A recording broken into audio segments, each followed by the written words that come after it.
বাংলাদেশের সোশ্যাল মিডিয়ায় যদি মজার আর ট্রোল কন্টেন্টের কথা বলা হয়, সবার আগে যে নামটা আসবে সেটা হলো রিপন ভিডিও বা রিপন মিয়ার ভিডিও। শুরুতে সে বানাতো একেবারে সাদাসিধে ফানি ভিডিও, যেখানে সাধারণ ঘটনা আর গ্রামীণ জীবনের হাস্যরস থাকতো। অথচ মজার কন্টেন্টই তাকে মুহূর্তের মধ্যে এনে দিল ভাইরাল জনপ্রিয়তা।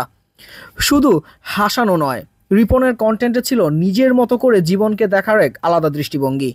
আর সেই কারণেই মানুষ তাকে আরও বেশি ভালোবেসেছে। আজ সে আর শুধু ট্রোলড কন্টেন্ট ক্রিয়েটর নয়, সে এখন ঘুরে বেড়াচ্ছে দেশে বিদেশে, শেয়ার করছে নতুন নতুন ব্লগ, দেখাচ্ছে নতুন নতুন জায়গার অভিজ্ঞতা।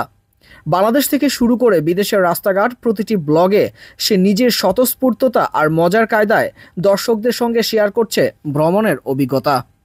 রিপন মিয়ার এই যাত্রা প্রমাণ করে একজন কন্টেন্ট ক্রিয়েটর নিজের মেধা, পরিশ্রম আর স্বকীয়তায় হয়ে উঠতে পারে লাখো মানুষের প্রিয় মুখ।